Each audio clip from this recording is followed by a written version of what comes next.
السلام عليكم ومرحبا بكم من جديد في قناتي قناة نكهات الزهراء. اليوم جبت لكم احسن وصفه ديال البيتزا بطريقه اللي سهله وسريعه. العجين كيجي خفيف وكيجي مقرمش من برا وقطني من الداخل، والصلصه روعه منزليه. تابعوني خطوه بخطوه وغادي تخرجوا احسن بيتزا في داركم بلا تعقيدات. نبداو على بركه الله. بالمكونات غادي نحتاجو 3 ديال الكيسان ديال الماء اللي يكون عادي من الصنبور،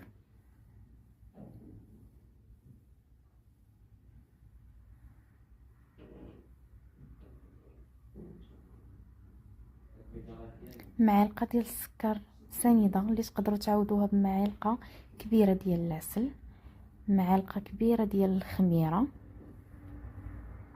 تقدروا تستعملوا الملح ولكن انا كنستغنى عليها في العجين حيتاش كتكون الصلصه وباقي المكونات كيكونوا مالحين، فكنفضل انا ما كنديرهاش. تقدروا نتوما تستعملوها. كنخلط كل شيء مزيان حتى كيذوب داك السكر مع الخميره، وعاد كنزيد كاس ونص ديال السميد الناعم وكنخلط كل شيء مع بعضياتو. تقدروا في هذه المرحله تستعملوا المونينيكس حتى تخلطوا هاد المكونات كاملين وعاد تخويوهم في البول ديالكم. من بعد ما حركتهم مزيان كنضيف الدقيق، نص كيلو ديال الدقيق ما يعادل 5 كؤوس عنبه. المكونات غتلقاوها بالتفصيل في صندوق الوصف. كنضيف الدقيق على 3 دفعات. كنضيف الدفعه الاولى وكنخلط مزيان.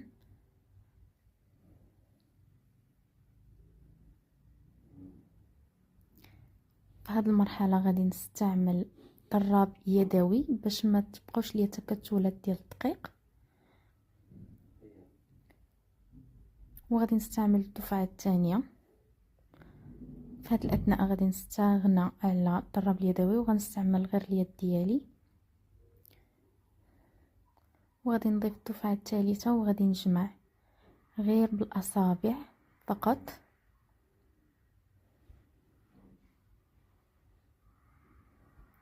هي غادي تبقى تلصق لكم كما كتلاحظوا.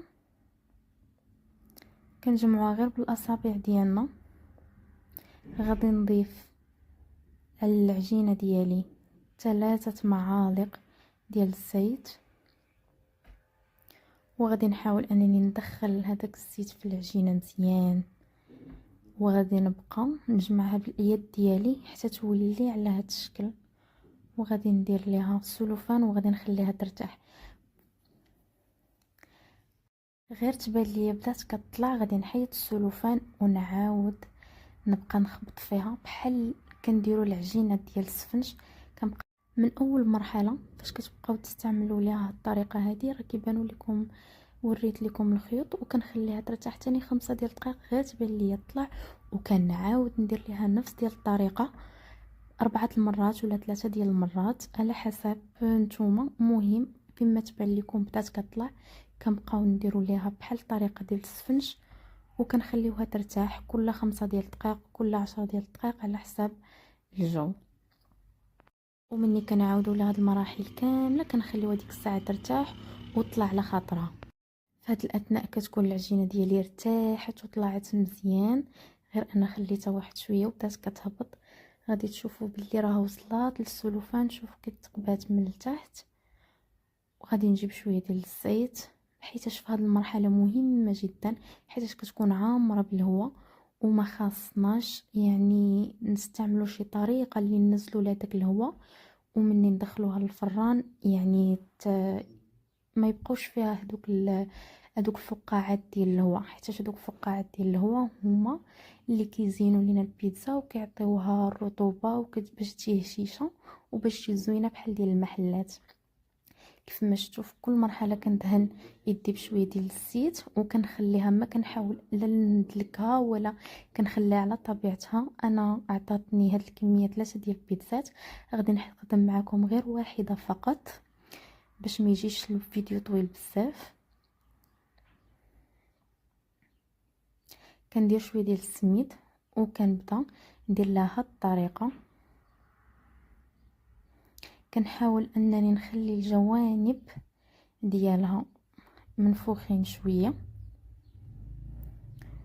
وكنهزها بهذه الطريقه في البابي كويسون، وكنحاول اني نقرصها شويه، ما ترقوهاش بزاف من الوسط باش ما تجيكمش رقيقه بزاف.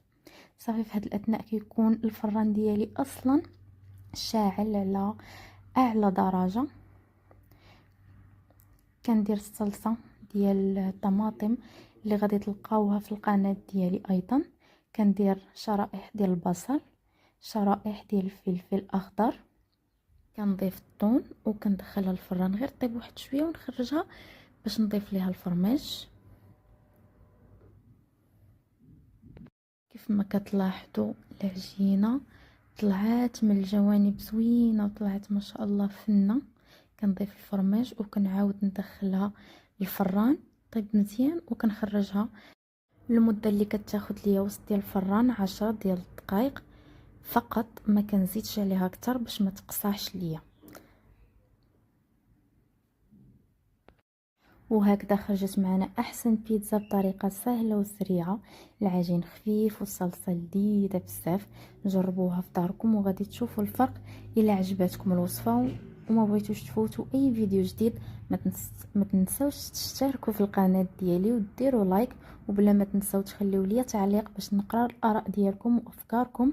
كل دعم ديالكم كيحفزني نجيب لكم وصفات اكثر شهيه وسهله. بصحه والراحه على الجميع. السلام عليكم.